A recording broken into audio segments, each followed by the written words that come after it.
Good evening, everybody, and welcome to Beard Blather 156. Abolish Duh! And we'll see if we can get you closer to that glorious moment. This is Saul Montes-Bradley, the largest human repository of useless information from Florida. I sound like some character out of Pygmalion. Here with my good friend from San Franciscornia in Califisco, Thomas Wictor, the only living expert in World War I flamethrowers, and a lot of other stuff. Did I say San Franciscornia in Califisco? Something like that. I guess all of California is San Francisco now, right?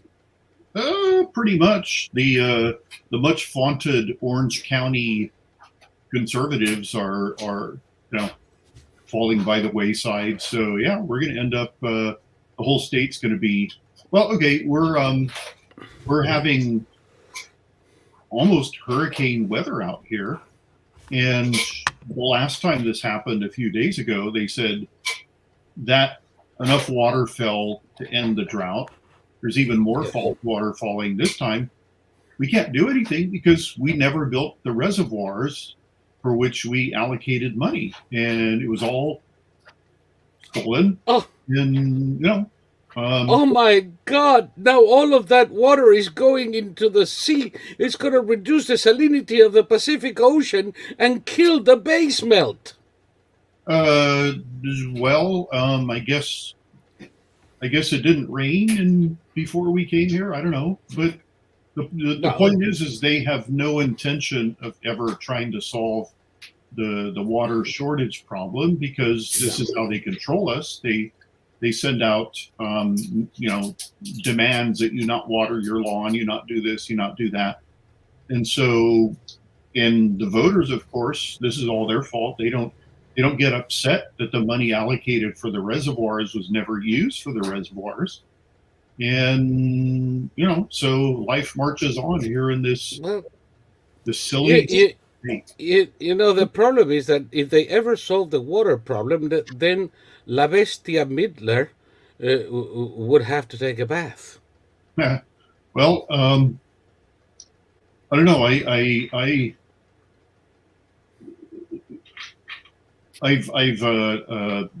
had a lot of time recently where I've been watching what I guess a lot of Americans watch, and it's really, really bad. It's like total brain rotting material with 100 million different talk shows where super energetic women have celebrities who I don't know come on, and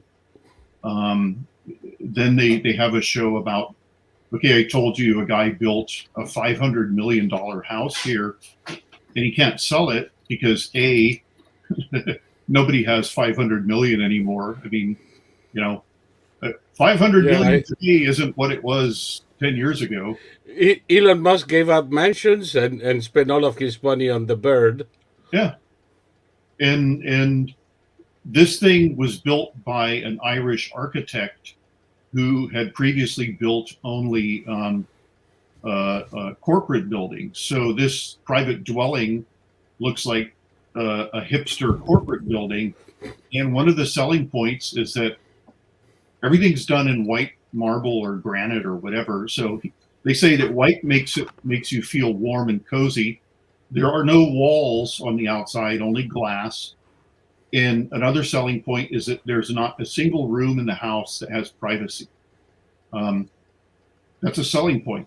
Now, they're wondering, why wouldn't anyone buy this horrific? You mean that in that house you cannot shit without public?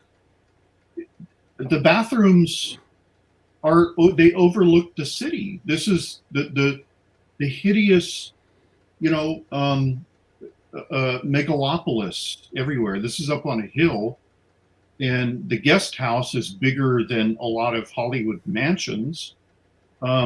There's room for 50 cars in the garage, and there's a disco that will house 900 people. There's a private movie theater that'll hold 100 people. There's a professional beauty salon. And That will hold what, 20 airheads? it has those chairs that women lie back in, and they stick your head in the sink and wash your head, and then they put you under, a hair dryer, and it's just it's. I was just thinking, like this is what people waste their money on. It's incredible. I don't know. This is a $500 million house, and the guy can't unload it. Nobody wants it. It's been sitting there, eating him out of house and home because he has to pay for the upkeep. He was a developer who decided, I'll build this house, and then the customers will come. They haven't come, and that's California. It's a monster house. It's a horror movie house. It's if you want, it's a nice metaphor for the state. Yes. I saw a movie. No. Go ahead. I was going to say, I saw a movie that I'd heard about. It's called The Menu, and it's about a private invitation-only restaurant, and all these people go to this restaurant, and things are not as they seem. And the head chef is played by the actor Ralph Fiennes, and it's a brilliant movie. And leftists are saying it's all about criticism of capitalism and all that. No, it's about criticism of people and people's values, and the vehicle just happens to be the wealthy. But the non-wealthy in this movie are just as messed up as the wealthy. But it's a brilliant movie. It's extremely well done. Every line is great. Every actor. I've only heard of Ralph Fiennes and this female actor named Anya Taylor-Joy. She's a young woman with a very elfin face, very large eyes, and she only plays Americans, even though she's British. But yes, it was a great movie, and it really lifted my spirits that people are still making excellent movies that are excellent from beginning to end, with no dead spots, no wonderful. Yeah, The Menu. I would definitely recommend it because A friend of mine was recommended Maverick to me. Yeah, I mean, that has gotten the clips I've seen of it. It looks like a great movie. It doesn't. The first one was a little too cheesy for me. But Tom Cruise has grown. Tom Cruise has grown up a lot, and it's a great movie. Steven Spielberg told Cruise recently, "You saved the movie industry's ass," and You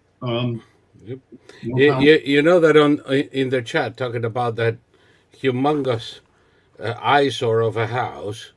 Somebody says it almost seems like a glass-clad department store of a house. Exactly. Then remember what I was telling you about Golden Beach here. Yes. All the new houses are these blocks of gray marble or granite. And I know what I'm going to do, because after I hang up with you, I figure I know what I'm going to do. I'm going to go and ring on the doorbell. And when they come out, I'm going to say, I need something for Jock Itch. This is what? Oh, is this not a pharmacy? It looks like a pharmacy. No. Or maybe, the next time I ring the bell, can I still make a deposit? And because they look like banks. They look like modern-style cafeterias in Europe. Yeah. They look like pharmacies. They don't look like a freaking home. No, I mean, you can see my father's desk behind me. I heard a home designer years ago say the best decorations are books, and I finally have enough space. My parents are both bibliophiles, I finally have it. I'm surrounded by books, and I can see every book in my collection. And I'm still buying books. I've read all my books, and this is a home. It was my parents' home. Now it's my home. Um, my brother Tim and I, we still have a couple more things to do. We took the roof off of my father's Salvador Dali carport, and so the next thing we're going to do when it dries out is we're going to repaint it, and then we're going to put the new roof on, push the Fairlane under it, and then we're going to fix the pergola because he built it so that it couldn't stand up to any of the elements out here. And I would beg him, I would say, please let me seal the wood. Just let me do that, the clear sealant. I'll get around to it one of these days. Well, it never came. So we got to do that. Tim's got to wrap up selling the last house. Then he's going to go back to Vegas and take a much needed vacation. Then he has to come out again. We have to rent an airplane hangar and start going through everything that's in the 3 warehouses that my mother left behind. I know. Yeah. I'd say something like, if you need any help, let me know, but I fear you might say yes. So, No, I was offered help. Californians are notoriously unfriendly, and we've had a lot of Chinese people move in, and I've always greeted them. And I mean, because remember, they were really hyping the anti-Asian hate. So I went out of my way to welcome them. And at some point, they saw me cleaning out that house, and they asked if they could help. I said, I really appreciate it, but if I were to say yes, you would start to hate me, and you would wish you'd never made the offer. So, it's greatly appreciated. I'm very grateful. And they understood. I said, okay, I'll tell you what, I won't make the offer, but if you decide to use a flamethrower, all bets are off. I want to be there. Yeah, well, we have no idea what we're going to do, because you can't sell old furniture. You can't sell entire suites of 1970s furniture in avocado green. And there's no inventory for all 3 warehouses. We don't know it's there. So No, it's going to be surprise time. it's going to be interesting indeed. Now, as you know, we started these in both Odysee and YouBoob. Yep. So let us introduce what we're going to be talking about in the next few minutes. Okay. Abolish Duh. And then we can get out of YouBoob before we say something we might regret. Like a moment ago, you said a female actor, and I thought to myself, is it okay if I say actress? I don't know. Just asking for a friend in YouBoob. Yeah, no, I don't know. I have no idea. If you and I sat here and talked about different brands of cement for 2 hours, somebody would be outraged and offended, and they would flag our videos. So, I don't know. So who cares? By the way, let's go back to the meme of Abolish Duh. There we are. And what do we have here? We have the Cheshire Cat or Cocker Tarzan on one end. And then there is, of course, Tulsi Gabbard speaking to a crowd of leftard.